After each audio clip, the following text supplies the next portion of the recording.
الحمد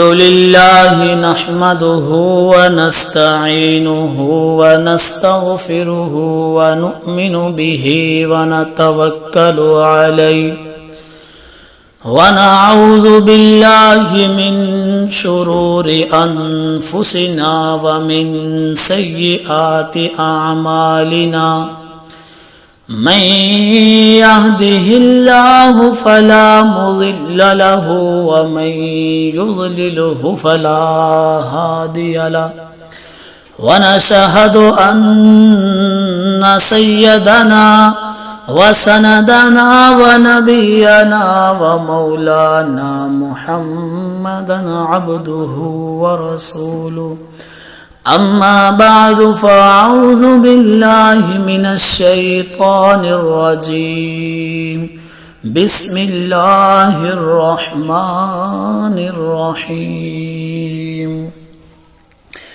وإذا سألك عبادي عني فإني قريب أجيب الدعوة الداعي إذا دعان صدق الله العظيم وصدق رسوله النبي الكريم ونحن على ذلك من الشاهدين والشاكرين والحمد لله رب العالمين.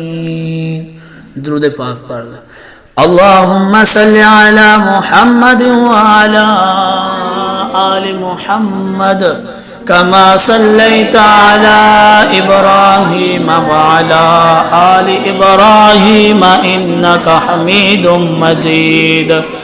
اللهم بارك على محمد وعلى آل محمد كما باركت على إبراهيم وعلى آل إبراهيم إنك حميد مجيد. واجب الاحترام قابل سطح عزیز ساتھیوں، دوستوں، بزرگوں، دعا فرمائیں کہ اللہ رب العزت میں نہ چیز کی زبان میں سے ایسے کلمات نکالے جس سے اللہ اور اس کا رسول راضی ہو، ایسی بد کلامی اور غلط واز سے اللہ پاک میری حفاظت فرمائے جس سے اللہ اور اس کے رسول کی ناراضگی ہو. اللہ رب العزت نے جو یہ نظام دنیا کا بنایا ہے، یہ دنیا کا نظام اصل میں آخرت کی کھیتی ہے. یہاں بندہ جو عمل کرے گا وہ آخرت میں پا لے گا. مثال کے طور پر پاکستان کا سکہ ہے، پیسہ ہے، روپیہ ہے، اس کی ویلیو اور اہمیت پاکستان میں ہی ہے. اس کی قدر و قیمت کا یہاں ہی اندازہ ہے. آؤٹ آف کنٹری آپ کسی ملک میں چلے جائیں، وہاں آپ ان کے سامنے یہ روپیہ پیسہ پیش کریں گے تو ان کو عجیب لگے گا. ہو سکتا ہے کہ وہ رد بھی کر دیں. وہ کہیں گے پہلے بینک میں جاؤ، وہاں سے ایکسچینج کرواؤ، پھر ہمارے پاس لے کے آؤ. تو مقصد یہ ہے کہ جو سکہ جہاں کا ہوتا ہے اس کی قدر و قیمت کا پتہ بھی وہیں پر لگتا ہے. یہ دنیا کے سکے جو ہیں ان کی قدر و قیمت کا پتہ یہیں پر ہے، اور یہاں کے سکے پیسہ ہے، ڈالر ہے، درہم ہے، دینار ہے، سونا ہے، چاندی ہے، یہی چیزیں ہیں نا. اور آخرت کا جو سکہ ہے وہ نیک اعمال ہے. نماز ہے، روزہ ہے، حج ہے، زکوٰۃ ہے، حقوق اللہ ہے، حقوق العباد ہیں، ذکر ہے، تلاوت ہے، سچ بولنا، جھوٹ سے بچنا، یہ سارے آخرت کے سکے ہیں. تو ان نیکیوں کا، نیک اعمال کا جو سکہ ہے یہ آخرت میں کام آئے گا، اور اس کی قدر و قیمت کا پتہ بھی آخرت میں چلے گا. حضرت جی فرماتے ہیں کہ جو صرف آپ نے پیا نہیں ہے، استعمال نہیں کیا، آپ اس کے ذائقے کے بارے میں فیصلہ نہیں کر سکتے کہ وہ کیسا ہے، میٹھا ہے یا کڑوا ہے، اچھا ہے یا برا ہے، صحیح ہے یا غلط ہے. جب تک آپ اس کو استعمال نہیں کریں گے، پئیں گے نہیں، آپ کو پتہ اس کے ذائقے کا نہیں چل سکتا. تو اسی طرح جب تک بندہ نیکی کے اعمال نہیں کرتا اس وقت تک اندازہ نہیں ہوتا کہ نیک اعمال کیا چیز ہے. کیونکہ دنیا کے لیول پر ہم نے اتنی محنت کی ہے کہ ہمارا بچہ اس کے زبان پر بھی پیسہ پیسہ، دنیا کے مال متاع، چیزیں، نقشے، یہ چیزیں چھائی پڑی ہیں، اور دین پر ہم نے محنت نہیں کی. اس لیے دین کی جو اہمیت ہے، جو دین کی قدر ہے، وہ ہمیں معلوم نہیں ہے. اور اس کا سب سے بڑا نقصان کیا ہوا کہ ہماری ہی نظروں میں، یعنی دینداروں کی نظروں میں دین کی اہمیت ختم ہو گئی. اندازہ لگا لیں، آپ یہ مسجد بھری ہوئی پڑی ہے، آپ میں سے کتنے حضرات ہیں جن کے بچے دین سیکھ رہے ہیں اور وہ دین کو ضرورت سمجھ رہے ہیں، مقصد سمجھ رہے ہیں یا ضرورت سمجھ رہے ہیں؟ کیا دنیا کو مقصد بنایا ہے یا دین کو مقصد بنایا ہے؟ اگر دین کو مقصد بنایا تو اس میں کتنے لگے ہوئے ہیں؟ کون سا بچہ، وہ کون سا بندہ ہے جو رسول اللہ صلی اللہ علیہ وسلم کے فرمان کے مطابق عمل کر رہا ہے؟ یعنی جناب رسول اللہ صلی اللہ علیہ وسلم نے فرمایا کہ اپنے بچوں کی تربیت 7 سال سے شروع کر دو، ان کو نماز کا کہنا شروع کر دو. اللہ قلیل کوئی ہے جو 7 سال کے اپنے بچوں کی تربیت شروع کرتے ہیں، کبھی نماز کے لیے لاتے ہیں، کبھی نہیں لاتے. کوئی اللہ قلیل ایسی محنت کرتا ہے؟ اکثر حضرات تو خود ہی نہیں تشریف لاتے نماز کے لیے، جمعے والے دن پہنچ جاتے ہیں ماشاءاللہ. تو مقصد یہ ہے کہ جس طرح رسول اللہ صلی اللہ علیہ وسلم نے فرمایا کہ دین کے لیے جو بیٹھنا ضروری ہے، مثال کے طور پر دین کے لیے جو تربیت ضروری ہے وہ 7 سال سے تربیت کرنا شروع کر دو. 7 سال کی عمر میں اگر بچہ نہ سمجھے تو پھر 10 سال کی عمر میں شروع کر دو. اب 10 سال تک مہلت دی ہے کہ بچے کی تربیت کر لو.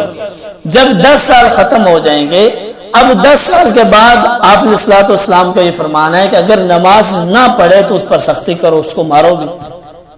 تو دین کے لیے ہم کتنی محنت کر رہے ہیں، دین ہم نے اپنے بچوں کو کتنا سکھایا ہے. صرف مسجد میں بچوں کو بھیجنا، قرآن پڑھانا، فارمیلٹی پوری کرنا اور پھر ساری زندگی اس طرف لگانا ہی نہیں، یہ نہیں. یہ ضروری ہے کہ ہم اپنے بچوں کی تربیت کس طرح کر رہے ہیں. یہ ساری چیزیں اس وجہ سے ضروری ہیں کیونکہ ہم دیندار ہیں، ہمارا معاشرہ دیندار ہے. لیکن نقصان کیا ہوا کہ دنیا کی محنت میں ہم اتنے لگے کہ جس کی وجہ سے ہم دین سے دور ہوتے چلے گئے. آنے والی نسلوں میں اللہ نہ کرے ایسا ہو، اللہ نہ کرے ایسا ہو، آنے والے آج ہمارا یہ حال ہے کہ ہم دیندار کو دیکھتے ہیں تو حقارت کی نگاہ سے دیکھتے ہیں. ایسا نہ ہو کہ ہمارے آنے والی نسلوں سے دین ہی ختم ہو جائے. اگر ایسا ہوا تو آج سے ہی اپنے بچوں پر دین کے معاملے میں فاتحہ پڑھ دو. دنیا کے معاملے میں محنت کیا وہ بھی ضروری ہے، ایسی بات نہیں ہے. دنیا دارالاسباب ہے، اسباب اختیار کرنے چاہیے، لیکن ضرورت کے درجے میں. مقصد دین تھا ہمارا، ایمان والوں کا، مومنین کا، مسلمانوں کا مقصد کیا تھا؟ دین تھا. لیکن ہم نے دنیا کو مقصد بنایا، دین کو پس پشت ڈال دیا. تو یہ ہمارے استاد جی فرمایا کرتے تھے کہ یہ جو دین کے معاملات ہیں، جو نیکی کا سکہ ہے، یہ اصل میں آخرت کا سکہ ہے. تو اس کی قدر و قیمت کی اہمیت وہاں پر ہے. تو جس طرح رمضان المبارک میں اللہ رب العزت ہمارے قریب تھے، تو غیر رمضان میں بھی اسی طرح اللہ رب العزت ہمارے لیے جو ہے وہ بخشش کے بہانے ڈھونڈتے ہیں. کیا فرمایا؟ وَإِذَا سَأَلَكَ عِبَادِي عَنِّي فَإِنِّي قَرِيبٌ. اے میرے پیارے پیغمبر، جب میرے بندے آپ سے میرے بارے میں پوچھیں تو آپ ان سے کہہ دیجئے کہ میں ان کے قریب ہوں، میں ان کے قریب ہوں. فرمایا اجیب الدعوت الداعی اذا دعان، اور جب وہ مجھے پکارتے ہیں تو میں ان کی پکار کو سنتا ہوں. جب وہ مجھے پکارتے ہیں میں ان کی پکار کو سنتا ہوں. فرمایا یا ابن آدم، اے آدم کی اولاد، اطلبنی تجدنی، تم مجھے طلب کر تو مجھے پا لے گا. لیکن ضروری کیا ہے؟ سب سے پہلے اس کی محنت شرط ہے. ہم اپنی دنیا کے معاملات کی خاطر، اپنی عزت حاصل کرنے کی خاطر اپنے مالک کو ہی بھول جاتے ہیں. جو اصل راستہ تھا حضرات انبیاء علیہ السلام والا راستہ، اس کو ہی چھوڑ دیا. یہ سارے نقش و نگار جو ہیں، یہ عزتیں ہیں، یہ ذلتیں ہیں، یہ مال ہے، یہ متاع ہے، یہ سب کچھ اللہ رب العزت کی طرف سے ہے. جس کو فرمایا نہیں قل اللہم مالک الملک تؤتی الملک من تشاء وتنزع الملک ممن تشاء وتعز من تشاء وتذل من تشاء. مرضی ہے، جسے چاہیں عزت دیں، جسے چاہیں ذلت دیں، بادشاہ دے دیں، بادشاہ لے لیں، یہ تو مالک کی اپنی مرضی ہے. ہمارے ساتھ یہ معاملات نہیں ہیں. رزق کا ذمہ خود اللہ رب العزت نے لیا ہے، عزت کا ذمہ خود اللہ رب العزت نے لیا ہے. جب عزت چاہیں دینا چاہیں تو پوری دنیا کے لوگ مل کر ذلیل کرنا چاہیں تو نہیں کر سکتے. جب ذلیل کرنا چاہیں پوری دنیا کے لوگ عزت دینا چاہیں تو نہیں دے سکتے. اللہ کی رضا بندے کو ڈھونڈتی ہے.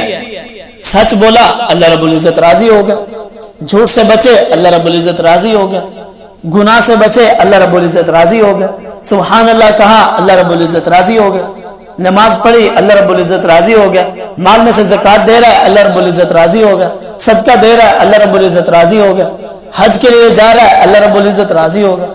یعنی قدم قدم پر اللہ رب العزت کی رضا.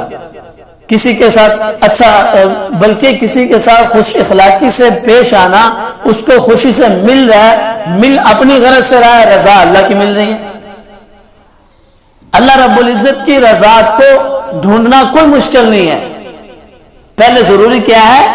یا ابن آدم اطلب بنی، میری طلب تو کرو، مجھے حاصل کرنے کی کوشش تو کرو، تجدنی تو مجھے پا لے گا. جب تو مجھے پا لے گا پھر میں ہر چیز جو ہے وہ اپنی ہر چیز تیرے حوالے کر دوں گا. جیسے حضرت جی منصور شاہ صاحب رحمۃ اللہ علیہ، اللہ کے بہت نیک بزرگ گزرے ہیں، ان کو پھانسی پہ لٹکا دیا گیا. وجہ کیا ٹھہری؟ پتہ چلا جی انہوں نے کہا ہے کہ یہ بادل میرے حکم پر چل رہے ہیں، سورج میرے حکم پر نکل رہا ہے. جسم کے ایک ایک حصے سے اللہ اللہ کی آواز آنے لگی. ایسا اللہ رب العزت کے ساتھ تعلق. عاشق ہوئے تا عشق کما میں، دل رکھے وانگ پہاڑا ہو، سہ سہ بدیاں ہزار اولا میں، ونج جانے موج بہارا ہو. منصور جیان چا سولی دیتیانے، جڑے واقف کل اسرارا ہو، سجدیوں سر مول نہ چاہیے، بھامے کافر کین ہزارا ہو. کسی کے کہنے کی وجہ سے نہ ہماری عزت بڑھ سکتی ہے نہ کم ہو سکتی ہے. ہم نے اپنے آپ کو اللہ رب العزت کے سامنے پیش کرنا ہے.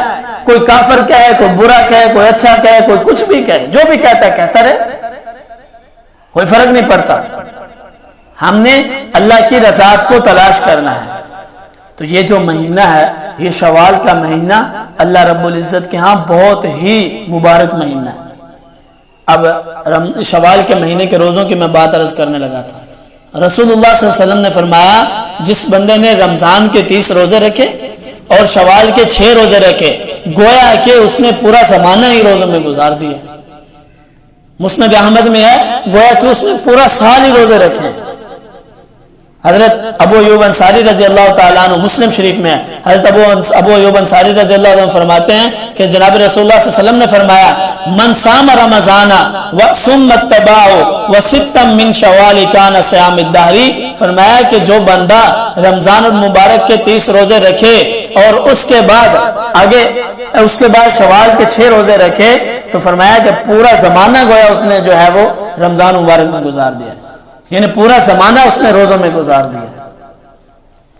یہ تو ہمارے پاس ایک بہترین موقع ہے اور ضروری نہیں ہے. ایک صاحب نے کہا جی کب رکھنے ہیں، کب رکھنا کوئی ضروری نہیں ہے. شوال کے آخری دن تک، یعنی شوال پورا شوال کا مہینہ جب جی چاہے جیسے جی چاہے رکھ لیں. ایک رکھا ہے 2 دن ٹھہر کے پھر رکھ لیں، 3 دن ٹھہر کے پھر رکھ لیں. رمضان شوال کے مہینے کے اندر جو بندہ یہ 6 روزے رکھے گا اس کو ضرور بضرور یہی فضیلت ملے گی. میری آپ کی بات ہو سکتی ہے غلط، رسول اللہ صلی اللہ علیہ وسلم کا فرمان غلط نعوذ باللہ قطعاً نہیں ہو سکتا. یہ میں نے مسلم شریف کی حدیث مبارکہ آپ کے سامنے بیان کی. تو یہ جو بندہ شوال کے روزے رکھے اللہ رب العزت اس کو پورا سال. ایک صاحب نے کہا جی روزے بنے 29 ہیں. کیا کہا جی؟ روزے بنے 29. اب کیا کریں؟ تو جس طرح جناب رسول اللہ صلی اللہ علیہ وسلم معراج والی رات اللہ رب العزت سے تحفہ لے کر نماز کا رہے تھے تو کتنی نمازیں ملی تھیں جی؟ 50 نمازیں ملی تھی. کتنی نمازیں؟ 50 نمازیں ملی تھی. لیکن کم کرواتے کرواتے 5 رہ گی. جب 5 لے کر آپ علیہ الصلوۃ والسلام تشریف لانے لگے تو اللہ رب العزت نے کیا فرمایا؟ میرے پیارے حبیب آپ کی امت پڑھے گی 5 ثواب میں 50 کے دوں گا. پڑھیں گے 5 ثواب 50 کے ملے گا. اب 29 روزے رکھے ہیں تو کیا ہو گیا؟ اللہ رب العزت ثواب 30 کے عطا فرمائیں گے. کوئی مسئلہ نہیں، کوئی فرق نہیں پڑتا ان باتوں سے۔ اللہ رب العزت کی رحمت بہت وسیع رحمت ہے۔ وَإِذَا سَأَلَكَ عِبَادِي أَنِّي فَإِنِّي قَرِيبٌ، جب بھی تم مجھے پکارو گے میں تمہارے قریب ہی ہوں۔ حدیث قدسی ہے، اللہ رب العزت فرماتے ہیں میں اپنے بندے کی شاہ رگ سے زیادہ قریب ہوں، شاہ رگ جتنی نہیں، شاہ رگ سے بھی زیادہ قریب ہوں، اندر کے حالات بھی جانتا ہوں، باہر کے حالات بھی جانتا ہوں۔ تو یہ طلب کی بات ہے، جب بندہ طلب دکھائے گا تو بندہ اللہ رب العزت کے قرب، اللہ رب العزت کا قرب حاصل کر سکے گا۔ عشر کے متعلق بعض ساتھیوں نے سوال کیا کہ عشر کن چیزوں پر واجب ہوتا ہے۔ اب ہمارے حضرات کیا ذہن رکھتے ہیں جی عشر جو ہے وہ صرف اور صرف گندم پر ہے، نہیں بھائی، نفع کی نیت سے جو چیز بھی لگائیں گے اس میں سے عشر نکالنا ضروری ہے۔ مثال کے طور پر گندم ہے، گندم کا عشر نکالنا ضروری ہے۔ گندم ہے، جو ہے، باجرہ ہے، چاول ہے، ساگ ہے، ترکاری ہے، میوہ جات ہیں، ہر قسم کا پھل کوئی بھی ہو، امرود کا پھل ہو، مالٹے کا پھل ہو، اسی طرح سیب کا پھل ہو، انگور کا پھل ہو، کوئی بھی ہو، کوئی بھی پھل ہو، کسی قسم کا بھی ہو، اس میں سے عشر نکالنا ضروری ہے۔ سبزی جتنیاں ہیں، جس قسم کی بھی ہیں، کدو ہے، بینگن ہے، توری ہے، اور اسی طرح جو بھی سبزی ہے، ہر قسم کی جو بھی سبزی لگائی ہے ان میں سے عشر نکالنا ضروری اور واجب ہے۔ ہم نے صرف گندم میں سے عشر کا نام لیا ہوا ہے، باقی چیزوں میں کبھی غور ہی نہیں کیا۔ بھائی جو بھی فصل ہو، چاولوں سمیت ہر فصل میں سے عشر نکالنا ضروری ہوتے ہیں۔ اللہ رب العزت ہم سب کو سمجھ کر عمل کرنے کی توفیق عطا فرمائے۔ وآخر دعوانا الحمدللہ رب العالمین۔ سنتے ادا کر